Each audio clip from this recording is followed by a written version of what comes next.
ನೋಡಿ, $100 ಮಿಲಿಯನ್ ಭಸ್ಮವನ್ನ ಮಾಡಿದ್ದು ಇರಾನ್ನವರಲ್ಲ, ಅಮೇರಿಕಾದವರೇ. ತಮ್ಮದೇ ವಿಮಾನ ತಮಗೇ ಲಾಸ್ ಮಾಡಿಕೊಂಡಿದ್ದು. ತನ್ನದೇ ಯುದ್ಧ ವಿಮಾನಕ್ಕೆ US ಆರ್ಮಿ ಬೆಂಕಿ ಇಟ್ಬಿಡ್ತು. ಅಮೇರಿಕಾಗೆ ಬರೋಬ್ಬರಿ $100 ಮಿಲಿಯನ್ ನಷ್ಟ ಆಯಿತು. $100 ಮಿಲಿಯನ್ ನಷ್ಟ ಆಗಿರೋದು. ಪೈಲಟ್ನ ರಕ್ಷಣೆ ಮಾಡೋದಕ್ಕೆ ಸೈನಿಕರಿಂದ ಆ ವಿಮಾನದ ದಹನ ಆಯಿತು. ಈ ಕಾರ್ಯಾಚರಣೆಯ ಸಂದರ್ಭದಲ್ಲಿ ಪೈಲಟ್ನ ರಕ್ಷಣೆ ಮಾಡಿದರು. ಆ ಪೈಲಟ್ಗಳು ಯಾವೆಲ್ಲ ಯುದ್ಧ ವಿಮಾನಗಳನ್ನು ತಗೊಂಡು ಹೋಗಿದ್ರು, C-130 ಫೈಟರ್ ಜೆಟ್ ಆಗಿರ್ಬೋದು, ಹಾಕ್ ಹೆಲಿಕಾಪ್ಟರ್ಸ್ ಆಗಿರ್ಬೋದು, ಲಾಕ್ಹೀಡ್ ಮಾರ್ಟಿನ್ C-130 ವಿಮಾನ, ಇದನ್ನು ಸ್ಫೋಟ ಮಾಡಿದರು. ಇರಾನ್ನಲ್ಲಿ F-15E ಸ್ಟ್ರೈಕ್ ಈಗಲ್ ಜೆಟ್ ಪತನವಾಯಿತು.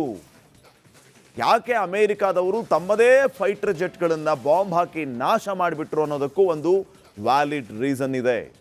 ಯುದ್ಧ ತಂತ್ರಗಳಿವೆಲ್ಲವೂ ಕೂಡ. ಇಬ್ಬರು ಪೈಲಟ್ ರಕ್ಷಣೆಗೆ US ಆರ್ಮಿ ಕಾರ್ಯಾಚರಣೆಯನ್ನು ನಡೆಸ್ತಾ ಇತ್ತು.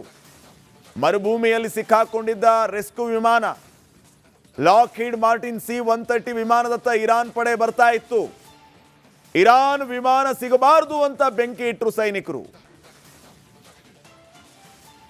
ಬಹಳ ಮುಖ್ಯವಾದ ವಿಚಾರ ಏನಂತಂದ್ರೆ, ಆ ವಿಮಾನದಲ್ಲಿರುವಂಥ ತಂತ್ರಜ್ಞಾನ. ಈಗ ಈ ಎಲ್ಲ ವಿಮಾನಗಳನ್ನ, ಇದು ನಮ್ಮ ಹೈಫೈ ಯುದ್ಧ ವಿಮಾನ, ಈ ಯುದ್ಧ ವಿಮಾನಕ್ಕೆ ಭೂಪಟದಲ್ಲೇ ದೇಶ ಇರದಂತೆ ಶಕ್ತಿ ಇರುತ್ತೆ, ನಾಶ ಮಾಡಿಬಿಡುತ್ತೆ, ಹಾಗೆ ಹೀಗೆ ಎಲ್ಲವನ್ನು ಕೂಡ ಹೇಳ್ತಿರ್ತಾರೆ.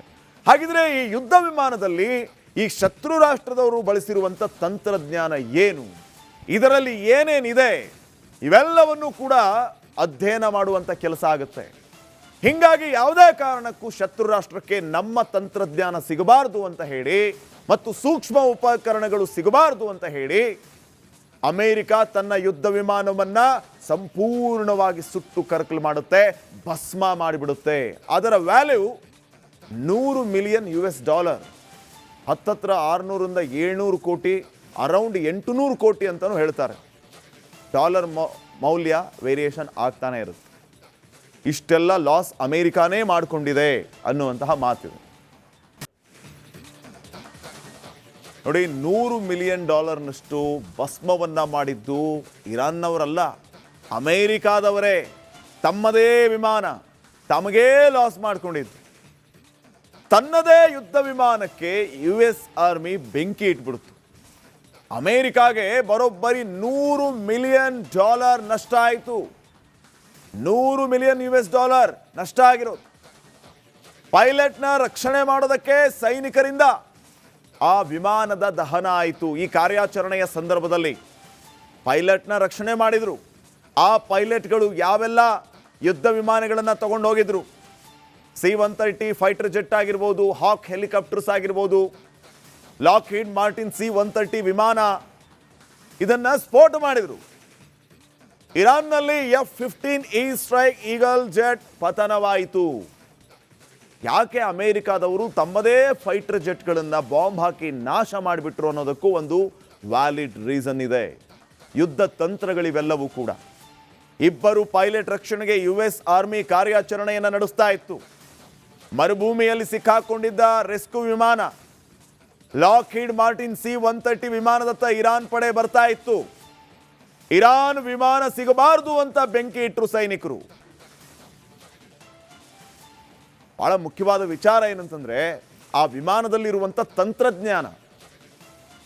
ಈಗ ಈ ಎಲ್ಲ ವಿಮಾನಗಳನ್ನ, ಇದು ನಮ್ಮ ಹೈಫೈ ಯುದ್ಧ ವಿಮಾನ, ಈ ಯುದ್ಧ ವಿಮಾನಕ್ಕೆ ಭೂಪಟದಲ್ಲೇ ದೇಶ ಇರದಂತೆ ಶಕ್ತಿ ಇರುತ್ತೆ, ನಾಶ ಮಾಡಿಬಿಡುತ್ತೆ, ಹಾಗೆ ಹೀಗೆ ಎಲ್ಲವನ್ನು ಕೂಡ ಹೇಳ್ತಿರ್ತಾರೆ.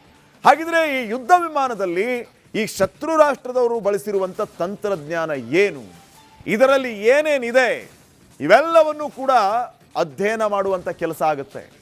ಹೀಗಾಗಿ ಯಾವುದೇ ಕಾರಣಕ್ಕೂ ಶತ್ರು ರಾಷ್ಟ್ರಕ್ಕೆ ನಮ್ಮ ತಂತ್ರಜ್ಞಾನ ಸಿಗಬಾರದು ಅಂತ ಹೇಳಿ ಮತ್ತು ಸೂಕ್ಷ್ಮ ಉಪಕರಣಗಳು ಸಿಗಬಾರದು ಅಂತ ಹೇಳಿ ಅಮೇರಿಕ ತನ್ನ ಯುದ್ಧ ವಿಮಾನವನ್ನ ಸಂಪೂರ್ಣವಾಗಿ ಸುಟ್ಟು ಕರಕಲು ಮಾಡುತ್ತೆ, ಭಸ್ಮ ಮಾಡಿಬಿಡುತ್ತೆ. ಅದರ ವ್ಯಾಲ್ಯೂ $100 ಮಿಲಿಯನ್. ಹತ್ತತ್ರ 600ರಿಂದ 700 ಕೋಟಿ, ಅರೌಂಡ್ 800 ಕೋಟಿ ಅಂತಲೂ ಹೇಳ್ತಾರೆ. ಡಾಲರ್ ಮೌಲ್ಯ ವೇರಿಯೇಷನ್ ಆಗ್ತಾನೆ ಇರುತ್ತೆ. ಇಷ್ಟೆಲ್ಲ ಲಾಸ್ ಅಮೆರಿಕಾನೇ ಮಾಡಿಕೊಂಡಿದೆ ಅನ್ನುವಂತಹ ಮಾತಿದೆ.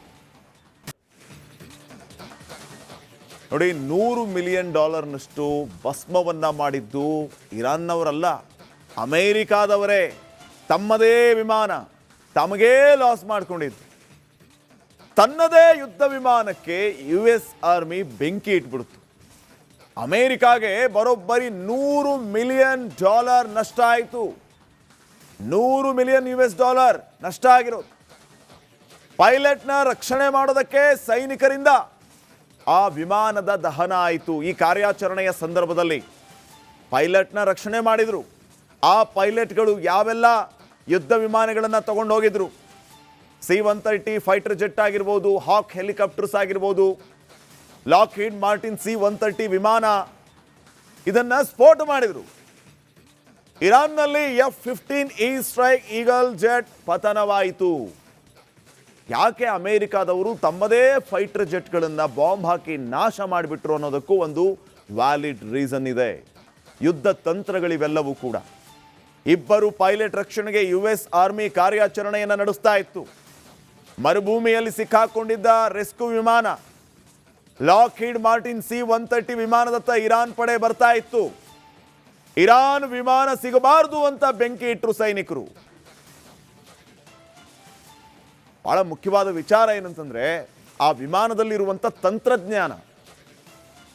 ಈಗ ಈ ಎಲ್ಲ ವಿಮಾನಗಳನ್ನ, ಇದು ನಮ್ಮ ಹೈಫೈ ಯುದ್ಧ ವಿಮಾನ, ಈ ಯುದ್ಧ ವಿಮಾನಕ್ಕೆ ಭೂಪಟದಲ್ಲೇ ದೇಶ ಇರದಂತೆ ಶಕ್ತಿ ಇರುತ್ತೆ, ನಾಶ ಮಾಡಿಬಿಡುತ್ತೆ, ಹಾಗೆ ಹೀಗೆ ಎಲ್ಲವನ್ನು ಕೂಡ ಹೇಳ್ತಿರ್ತಾರೆ. ಹಾಗಿದ್ರೆ ಈ ಯುದ್ಧ ವಿಮಾನದಲ್ಲಿ ಈ ಶತ್ರು ರಾಷ್ಟ್ರದವರು ಬಳಸಿರುವಂಥ ತಂತ್ರಜ್ಞಾನ ಏನು, ಇದರಲ್ಲಿ ಏನೇನಿದೆ, ಇವೆಲ್ಲವನ್ನು ಕೂಡ ಅಧ್ಯಯನ ಮಾಡುವಂಥ ಕೆಲಸ ಆಗುತ್ತೆ. ಹೀಗಾಗಿ ಯಾವುದೇ ಕಾರಣಕ್ಕೂ ಶತ್ರು ರಾಷ್ಟ್ರಕ್ಕೆ ನಮ್ಮ ತಂತ್ರಜ್ಞಾನ ಸಿಗಬಾರದು ಅಂತ ಹೇಳಿ ಮತ್ತು ಸೂಕ್ಷ್ಮ ಉಪಕರಣಗಳು ಸಿಗಬಾರದು ಅಂತ ಹೇಳಿ ಅಮೆರಿಕ ತನ್ನ ಯುದ್ಧ ವಿಮಾನವನ್ನ ಸಂಪೂರ್ಣವಾಗಿ ಸುಟ್ಟು ಕರಕಲು ಮಾಡುತ್ತೆ, ಭಸ್ಮ ಮಾಡಿಬಿಡುತ್ತೆ. ಅದರ ವ್ಯಾಲ್ಯೂ $100 ಮಿಲಿಯನ್.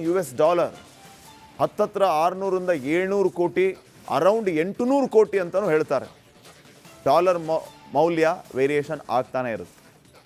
ಇಷ್ಟೆಲ್ಲ ಲಾಸ್ ಅಮೆರಿಕಾನೇ ಮಾಡಿಕೊಂಡಿದೆ ಅನ್ನುವಂತಹ ಮಾತಿದೆ. ನೋಡಿ, $100 ಮಿಲಿಯನ್ ಭಸ್ಮವನ್ನ ಮಾಡಿದ್ದು ಇರಾನ್ನವರಲ್ಲ, ಅಮೇರಿಕಾದವರೇ. ತಮ್ಮದೇ ವಿಮಾನ ತಮಗೇ ಲಾಸ್ ಮಾಡಿಕೊಂಡಿದ್ದು. ತನ್ನದೇ ಯುದ್ಧ ವಿಮಾನಕ್ಕೆ US ಆರ್ಮಿ ಬೆಂಕಿ ಇಟ್ಬಿಡ್ತು. ಅಮೇರಿಕಾಗೆ ಬರೋಬ್ಬರಿ $100 ಮಿಲಿಯನ್ ನಷ್ಟ